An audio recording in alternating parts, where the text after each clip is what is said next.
What's up mga kaibigan? Ito na naman tayo.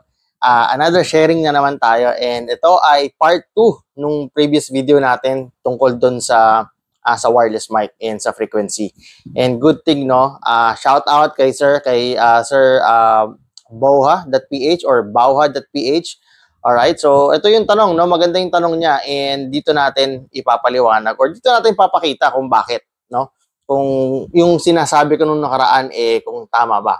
Alright? So, ang tanong kasi ni Sir ay paano ko daw ba nalaman na yung fixed frequency na wireless microphone ko ay affected, no? Or affected na nung sinasabi kong private frequency ng mga telecommunication. Ayun. So, pa-flash ko dito, papakita ko kung ano yung eksaktong tanong niya. So, baka mamaya nagkamali ako ng intindi. So, ito, papakita ko sa inyo.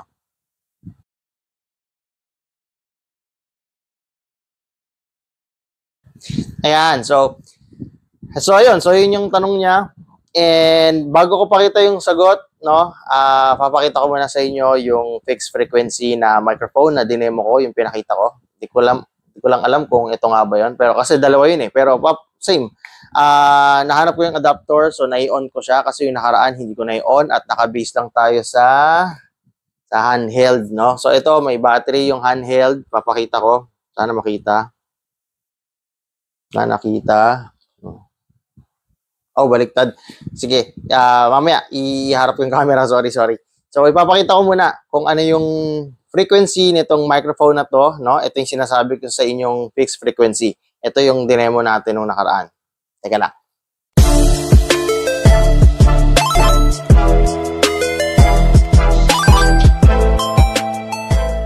Ayan, so ito yung wireless microphone natin kung natatandaan nyo. Ito yung fixed frequency na dinemo ko o yung pinakita ko. So ayan, so dyan makikita nyo, no? So yung channel A ay 801.40 MHz and yung isa ay 797.30. So i-check natin, ito yung frequency niya sa handheld. Ayan, 797.3. So yung B kasi yung nakuha kong handheld, no? Hindi ko na nakuha yung isa. Pero ganun din naman. So ayan. So, kagaya ng sinabi ko, yung range ng 800 or 700 to 800 ay may nagmamay-ari na. Ayan. So, ito yung papakita natin sa inyo.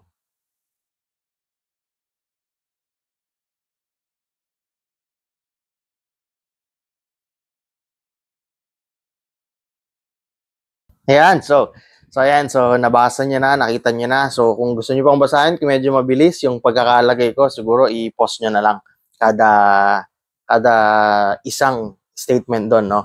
So para makita nyo na tinamaan, no? Actually, nakalagay naman, maliwanag naman doon na tinamaan yung sinasabi ko sa inyong frequencies, no?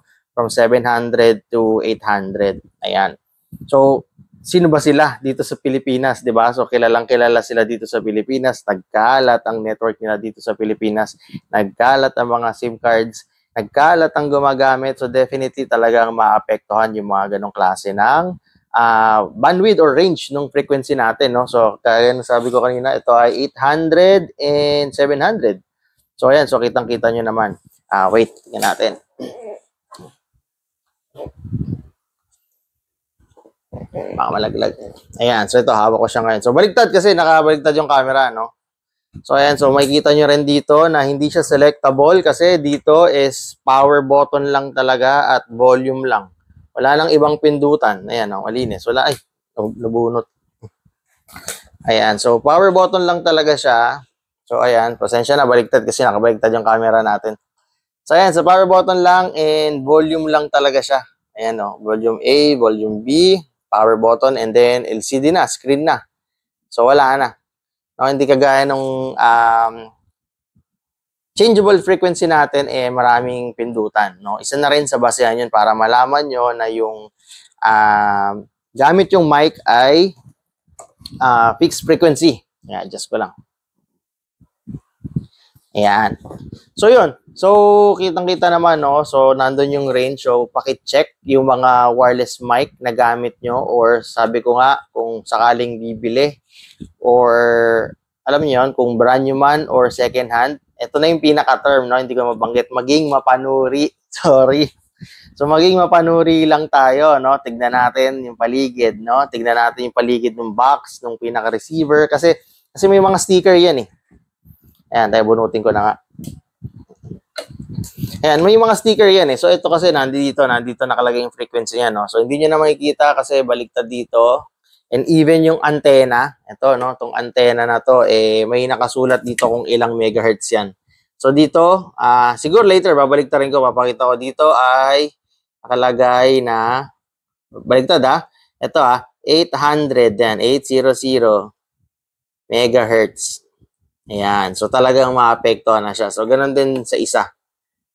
Wait. Wait. Ayan, 800 megahertz. Ayan, so medyo baliktad lang kasi naka-front camera tayo. So yun, so ito lang yung kabuuan. Sabi ko nga, malinis, no? Kinis, oh. Ayan ang kinis. Walang kalawang. Isipin nyo, pakicheck yung connection natin ng PL. Ayan, no? Gold na gold pa yan, no? Nagamit ko to ng ilang taon din, no? Siguro mga 3 years kong nagamit to. 3 years, ganon. Tapos hanggang sa inabot na. Nagkaroon ako ng isang event. Na-experience ko siya. Sabi ko, bakit ganon? Simpleng-simple na lang nagpuputol-putol na siya. Hindi maraming tao, maliit lang yung area, nagpuputol-putol na. Tapos chinek ko yung battery kasi isa sa mga cause minsan ng pagkakaputol-putol kung lobat na yung mic natin, no? So ito naman walang indicator kagaya nung isang mic na pinakita ko sa inyo, yung selectable or yung changeable frequency. So ito, fix lang talaga. Makikita mo lang yung RF niya, then yung audio niya, yun lang. Ayun. So, nag-check ako ng battery. Pinalitan ko, para sure, pinalitan ko ng fully charged na battery, pero ganun pa rin. So, nagpuputol-putol. Hanggang sa dumadami na yung tao, nagpuputol-putol na siya. Ayan. So, buti na lang nagawa ng paraan. Nakatakbo pa, no? Napapunta ko yung isang kasama ko sa bahay kasi malapit lang naman yung event na pinagganapan, na gamit ko to, na medyo napuputol-putol na, nakuha yung isang mic na bago, no, na iba na yung frequency, na mas mababa na. So, nasa 600 na siya. So, hindi na siya affected nung sinasabi ko.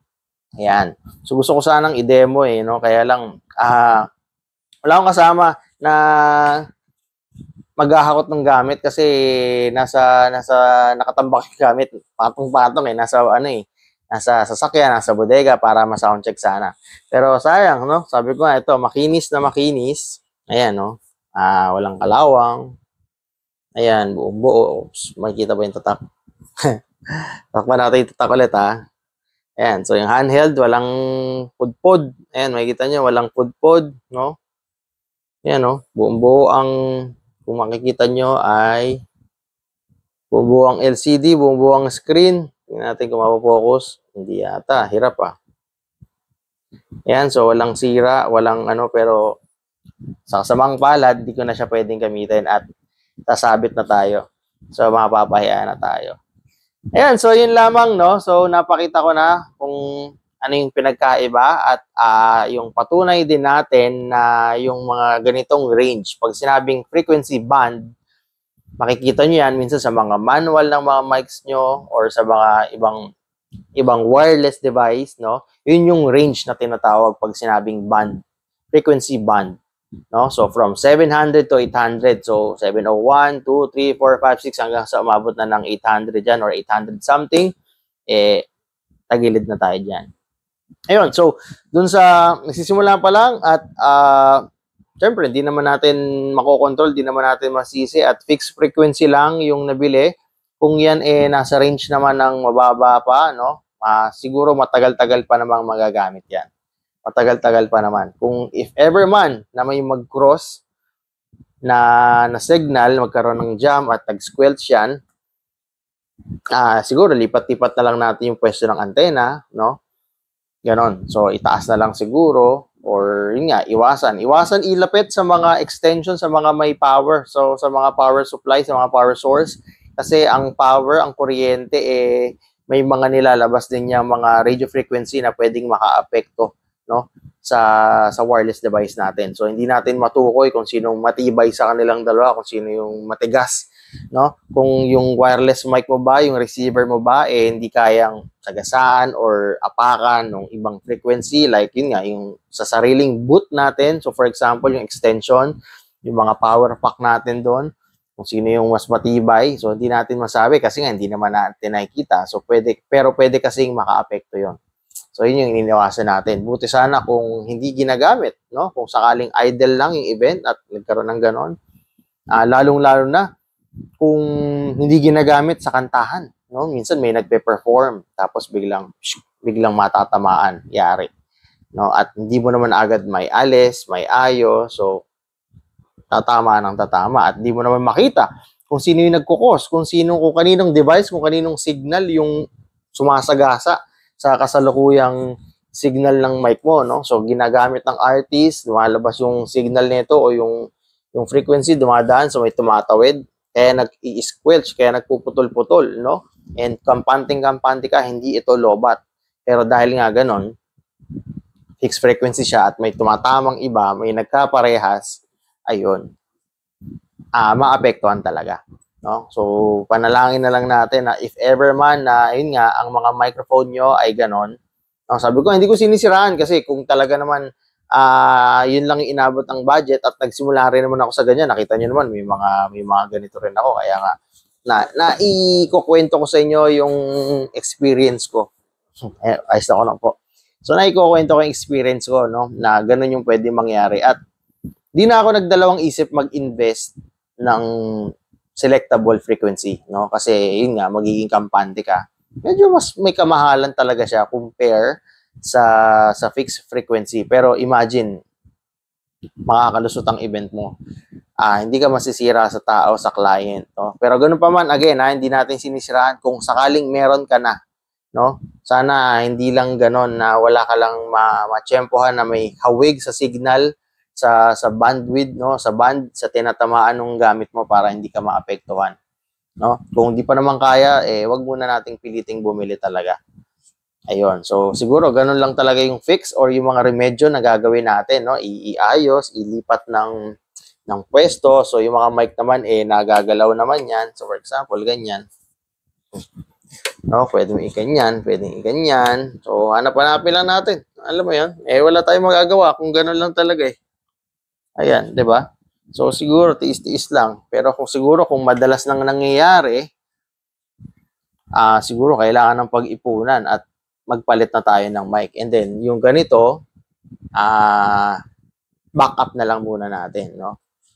Lalo na kung maselan yung event natin, may mga maselan ng mga MC, na mga host. Yun nga, if ever, for example, may mga kumanta, may mga singer, or nag-perform, nagbigay ng number, sing numbers, o song number, ganyan, o may nagbanda at yun yung ginamit mo at naapektuhan, yun lang, medyo mahirap talagang palusutan. No? Mahirap ipaliwanag sa kliyente or sa mga guests na bakit gano'n, nagpuputol-putol, no? Kung hindi naman nila maintindihan tong pinagsasabi natin, tong mga frequency na to, wala. Okay? Meron pang nagkwento sa akin, for example, ganun nga, pinaliwanag niya yung frequency, pero ang sabi sa kanya ng kliyente, bakit hindi nyo alam? Diba? Bakit kayo pumapayag ng ganyan ang dala nyo? Bakit ganon? Hindi kayo ready sa mga ganyang laban. So, yun. So, iniwasan lang natin, no? Kaya binibigay ko yung mga ganitong experience. Iniwasan lang natin na maranasan nyo yan, no? Since bago kayo sa industriya. Okay? And ayun nga, medyo pricey, may kamahalan, pero yun naman ang ikakakampante ng event. Okay? So, just to share lang, actually may nakita ako sa Facebook, may nagbebenta sa marketplace, no? Itong brand na to ay napakagandang brand. Napakagandang brand. Napakamahal nung kausuhan niya. Pero binibenta, alam niyo ba kung magkano? 7K lang, no? Sikat na brand, international brand talaga to. At nung araw o nung panahon niya, ito ay siguro nasa around 40 plus. Mahal tong klase ng brand na to. Hindi ko lang masabi, no? Hindi ko alam kung valid, kung papayagan tayo magsabi. Sige, sabihin natin. Okay, sige, sabihin ko na, no? Ang brand niya ay Sennheiser. Okay? Sikat na sikat yung brand na yan. Dito sa Pilipinas, maraming gumagamit na artist niyan. Number 1 na dyan, si Gary V. So, sponsor niya yan. Kung mapapansin niyo siya kumanta sa ASAP, iba yung mic niya, no? Compare sa ginagamit ng iba. So, anyways, yun na yun. So, isang brand ng Sennheiser, napakamahal na to, pero binibenta lang ay 7K lang. No? 7K lang. Pero, good thing naman, naka-post or honest naman yung seller, ang range ng mic ay nasa 700. So, yun lang. 'Di ba? Yun lang. So, imagine that. So, hindi na rin nila magamit ng maayos. And siguro, dahil may ganun sila, siguro malaking company sila, malaking sound system sila kasi nakakabili sila ng ganun. Or if ever man, kung sa church man ginagamit sa isang congregation, siguro may budget yung church, no? At nung time na yun, talagang puro maganda talaga yung gamit, no? Kaya lang, since yun na nga, inabot na yung frequency niya. No? So, hindi na rin nila magamit ng tama. If ever man na hindi sila touring, pag sinabing touring, yung palipat-lipat, kahit nandun ka lang sa pwesto mo. So, for example, bar, church, no? Hindi man inaalis yung gamit dyan. Dyan lang yan. Pero dahil inabot na yung frequency, ayan na. Kahit nandun lang. Kahit same people yung dumadalo dyan, di ba? Pero wala, yun na talaga yung yung tadhana ng mic, inabot na yung frequency niya. So, wala, hindi na talaga makakapag-perform ng maayos yung mic.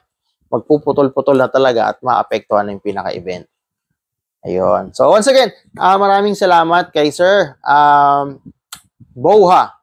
Alright, so boha.ph. So, sana mapanood mo to, sir. Sana makita. At sa mga iba naman, ganun din. So, ayan, meron tayong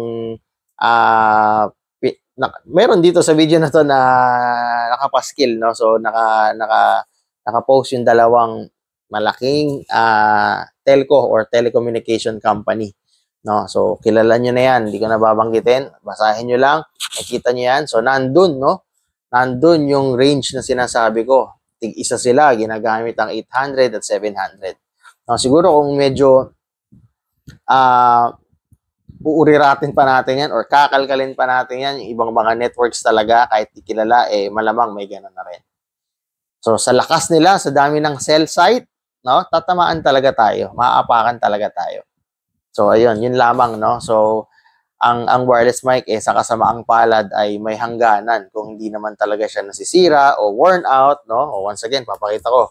Ayan, buong-buo, no? Darating ang time na titigil siya or hindi mo na magagamit ng maayos. Whether branded man yan, China yan, no? Pang-basic yan, mamahalin yan, no? Kahit yung tigwa 100 plus thousand na yan, yung tiga 100 plus thousand na yan ng mga malalaking company ng sound system, yung mga nagsiset-up, yung mga nag-provide sa mga international concert dito, sigurado inabot nila yan, yung mga 700 and 800 na yan, but sorry, alaala na lang talaga, no? Tatago mo na lang talaga yan. Kasi kung ibibenta mo naman yan, siguro yung iba, baka nagbenta, nakalusot, swerte. Ngayon, yung nakabili, malas. Okay, malas. Kasi nadaan ka sa itsura, nadaan ka sa brand, pero hindi mo magamit ng maayos. Ayun. So, yun lamang, no? Yun lang ang point natin pagdating sa ganito. Ano pa ba? So, comment down below lang, no? So, siguro ito ay, yun nga, ituring na natin part 2 nung nakaraang video natin, no? Patungkol doon sa tanong ni Sir Boha.ph. Shoutout sa iyo, sir. So, kung ganito man ang industriya mo, kasi meron ding mga tatanong, mga nagko-comment na hindi naman siya totally sound system pa, pero mahilig. So, nanonood ng videos natin. So, yun. So, kung nasa ganitong industriya ka, Sir Boha.ph, keep it up, keep it up. Sana makatulong and sa iba na nakapanood, no? So, sa mga nakakaalam na, kaya nasabi ko, pwede nyo skip. Kung sa tingin nyo nakakatulong, pwede nyo i-share. Ayun, so once again, maraming salamat sa pagsama sa video na to at sa suporta. Once again, please like and subscribe. And once again, this is Intermix Fidelity. See you next time. Hope, sandali lang. Eto nga pala. So yung mga nagpapa-shoutout dyan, so pasensya na, hindi ko mabanggit. Pero once again, shoutout dito kay Idol kay Ariel. Ayan, kay Ariel Lifestyle or Mr. Ariel Lifestyle. So, ayan, laging nanonood yan. Siyempre, kay Sir Joseph. And kay Popsy Light 24 Mobile. Ayan, so ayan, nagpapa-shoutout nung nakaraan yan. So, once again, maraming salamat. Ingat kayong lahat.